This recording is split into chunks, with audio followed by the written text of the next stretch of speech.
Hey, friends. So, yesterday, our time traveling friend and his companion, Weena, spent the night on a hill, but thankfully they were safe. Today, they continue their journey to the Palace of Green Porcelain. Let's read chapter 11 to find out what happens. Enjoy! The Time Machine, an Invention. Written by H.G. Wells. Narrated by Aaron Robertson. Chapter 11. The Palace of Green Porcelain. I found the Palace of Green Porcelain when we approached it about noon, deserted and falling into ruin. Only ragged vestiges of glass remained in its windows, and great sheets of the green facing had fallen away from the corroded metallic framework. It lay very high upon a turfy down, and looking northeastward before I entered it, I was surprised to see a large estuary, or even creek, where I judged Wandsworth and Battersea must once have been. I thought then, though I never followed up on the thought, of what might have happened, or might be happening, to the living things in the sea. The material of the palace proved on examination to be indeed porcelain, and along the face of it I saw an inscription in some unknown character. I thought, rather foolishly, that Weena might help me to interpret this, but I only learnt that the bare idea of writing had never entered her head. She always seemed to me, I fancy, more human than she was. Perhaps because her affection was so human. Within the big valves of the door, which were open and broken, we found, instead of the customary hall, a long gallery lit by many side windows. At the first glance I was reminded of a museum. The tiled floor was thick with dust, and a remarkable array of miscellaneous objects was shrouded in the same gray covering. Then I perceived, standing strange and gaunt in the center of the hall, what was clearly the lower part of a huge skeleton. I recognized by the oblique feet that it was some extinct creature after the fashion of the megatherium. The skull and the upper bones lay beside it in the thick dust, and in one place where rainwater had dropped through a leak in the roof, the thing itself had been worn away. Further in the gallery was the huge skeleton barrel of a brontosaurus. My museum hypothesis was confirmed. Going towards the side, I found what appeared to be sloping shelves, and clearing away the thick dust, I found the old familiar glass cases of our own time. But they must have been airtight to judge from the fair preservation of some of their contents. Clearly, we stood among the ruins of some latter-day South Kensington. Here, apparently, was the paleontological section, and a very splendid array of fossils it must have been, though the inevitable process of decay that had been staved off for a time, and had, through the extinction of bacteria and fungi, lost 99 hundredths of its force, was nevertheless, with extreme sureness, if with extreme slowness, at work again upon all its treasures. Here and there I found traces of the little people in the shape of rare fossils broken to pieces or threaded in strings upon reeds, and the cases had, in some instances, been bodily removed, by the Morlocks as I judged. The place was very silent. The thick dust deadened our footsteps. Weena, who had been rolling a sea urchin down the sloping glass of a case, presently came as I stared about me, and very quietly took my hand and stood beside me. And at first I was so much surprised by this ancient monument of an intellectual age that I gave no thought to the possibilities it presented. Even my preoccupation about the time machine receded a little from my mind. To judge from the size of the place, this palace of green porcelain had a great deal more in it than a gallery of paleontology. Possibly historical galleries. It might be even a library. To me, at least in my present circumstances, these would be vastly more interesting than the spectacle of old-time geology and decay. Exploring, I found another short gallery running transversely to the first.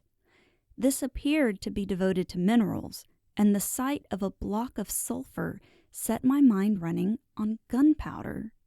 But I could find no saltpeter, indeed no nitrates of any kind. Doubtless they had deliquesced ages ago. Yet the sulfur hung in my mind and set up a train of thinking. As for the rest of the contents of that gallery, though on the whole they were the best preserved of all I saw, I had little interest. I am no specialist in mineralogy, and I went on down a very ruinous aisle running parallel to the first hall I had entered. Apparently, this section had been devoted to natural history, but everything had long since passed out of recognition. A few shriveled and blackened vestiges of what had once been stuffed animals, desiccated mummies in jars that had once held spirit, a brown dust of departed plants. That was all. I was sorry for that, because I should have been glad to trace the patient readjustments by which the conquest of animated nature had been attained. Then we came to a gallery of simply colossal proportions, but singularly ill-lit, the floor of it running downward at a slight angle from the end at which I entered. At intervals, white globes hung from the ceiling, many of them cracked and smashed, which suggested that originally the place had been artificially lit.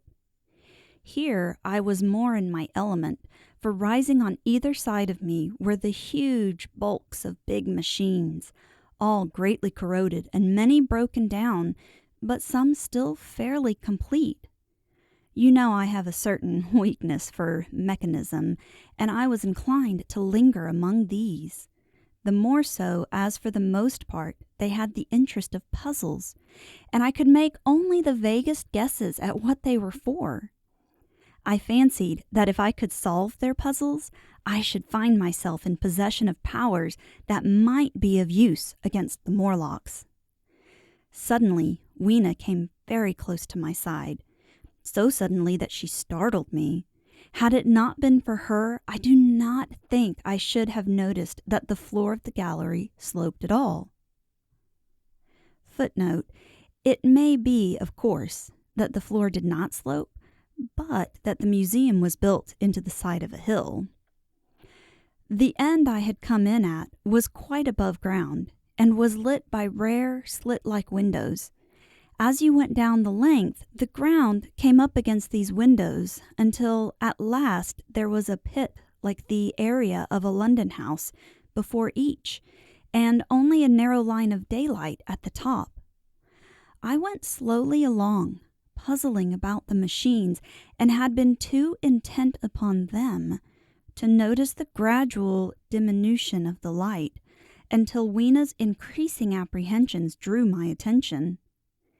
Then I saw that the gallery ran down at last into a thick darkness. I hesitated, and then as I looked round me, I saw that the dust was less abundant and its surface less even. Further away towards the dimness, it appeared to be broken by a number of small, narrow footprints.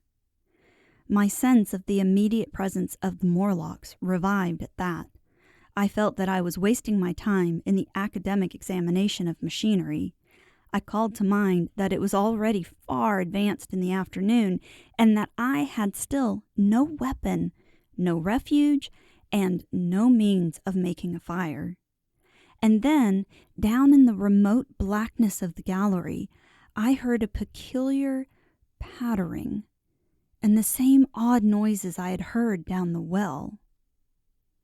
I took Weena's hand, then, struck with a sudden idea, I left her and turned to a machine from which projected a lever not unlike those in a signal box. Clambering upon the stand and grasping this lever in my hands, I put all my weight upon it sideways. Suddenly Weena, deserted in the central aisle, began to whimper.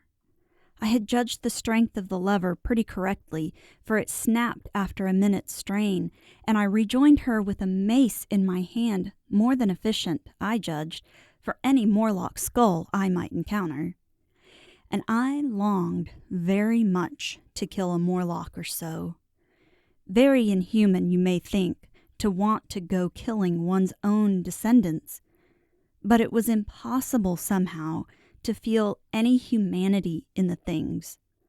Only my disinclination to leave Weena, and a persuasion that if I began to slake my thirst for murder, my time machine might suffer, restrained me from going straight down the gallery and killing the brutes I heard. Well, mace in one hand and Weena in the other, I went out of that gallery and into another and still larger one, which, at the first glance, reminded me of a military chapel hung with tattered flags.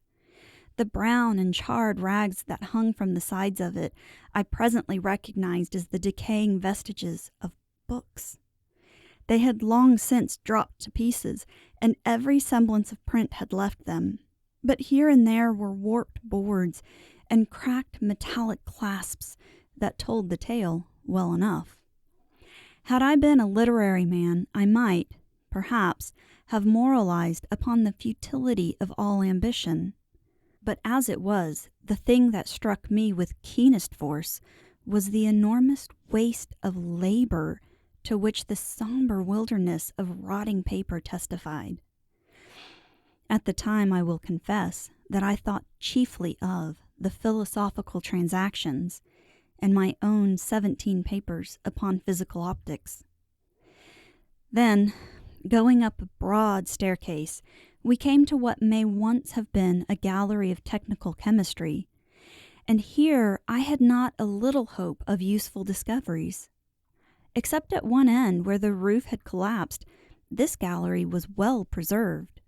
I went eagerly to every unbroken case, and at last, in one of the really airtight cases, I found a box of matches. Very eagerly, I tried them. They were perfectly good. They were not even damp. I turned to Weena. "Dance!" I cried to her in her own tongue, for now I had a weapon indeed against the horrible creatures we feared. And so, in that derelict museum, upon the thick, soft carpeting of dust, to Weena's huge delight, I solemnly performed a kind of composite dance, whistling the Land of the Leal as cheerfully as I could. In part, it was a modest can-can, in part a step dance, in part a skirt dance, so far as my tailcoat permitted, and in part original, for I am naturally inventive, as you know. Now, I still think that for this box of matches to have escaped the wear of time for immemorial years was a most strange, as for me it was a most fortunate, thing. Yet, oddly enough, I found a far unlikelier substance, and that was camphor. I found it in a sealed jar that, by chance, I suppose, had been really hermetically sealed. I fancied at first that it was paraffin wax, and smashed the glass accordingly. But the odor of camphor was unmistakable. In the universal decay, this volatile substance had chanced to survive, perhaps through many thousands of centuries. It reminded me of a sepia painting I had once seen, done from the ink of a fossil belemnite that must have perished and become fossilized millions of years ago. I was about to throw it away, but I remembered that it was inflammable and burnt with a good, bright flame, was, in fact, an excellent candle, and I put it in my pocket. I found no explosives, however, nor any means of breaking down the bronze doors. As yet, my iron crowbar was the most helpful thing I had chanced upon. Nevertheless, I left that gallery greatly elated. I cannot tell you all the story of that long afternoon. It would require a great effort of memory to recall my explorations in at all the proper order. I remember a long gallery of rusting stands of arms and how I hesitated between my crowbar and a hatchet or a sword. I could not carry both, however, and my bar of iron promised best against the bronze gates. There were numbers of guns, pistols, and rifles. The most were masses of rust, but many were of some new metal and still fairly sound. But any cartridges or powder there may once have been had rotted into dust. One corner I saw was charred and shattered, perhaps I thought by an explosion among the specimens. In another place was a vast array of idols, Polynesian, Mexican, Grecian, Phoenician, every country on earth, I should think. And here, yielding to an irresistible impulse, I wrote my name upon the nose of a steatite monster from South America that particularly took my fancy. As the evening drew on, my interest waned. I went through gallery after gallery, dusty, silent, often ruinous, the exhibits sometimes mere heaps of rust and lignite, sometimes fresher. In one place I suddenly found myself near the model of a tin mine, and then, by the merest accident, I discovered, in an airtight case, 2 dynamite cartridges. I shouted, "Eureka!" and smashed the case with joy. Then came a doubt. I hesitated. Then, selecting a little side gallery, I made my essay. I never felt such a disappointment as I did in waiting 5, 10, 15 minutes for an explosion that never came. Of course, the things were dummies, as I might have guessed from their presence.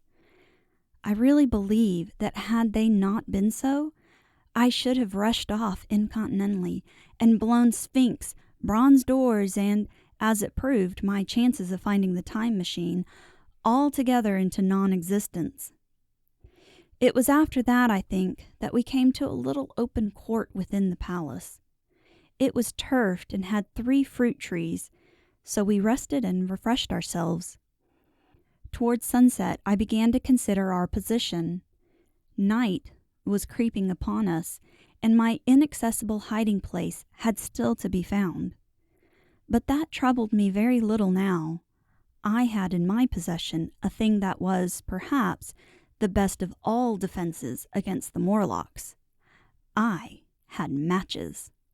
I had the camphor in my pocket, too, if a blaze were needed. It seemed to me that the best thing we could do would be to pass the night in the open, protected by a fire. In the morning, there was the getting of the time machine. Towards that, as yet, I had only my iron mace. But now, with my growing knowledge, I felt very differently towards those bronze doors.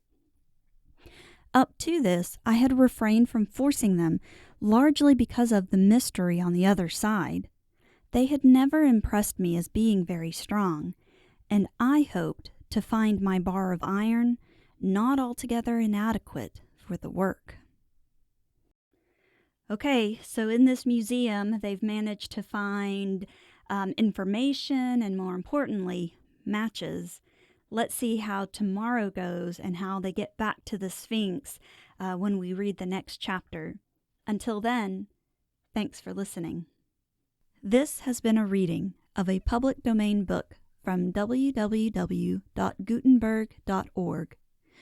For more information about the narrator, visit www.erin-robertson.com or find her on Facebook at Narrated by Erin Robertson.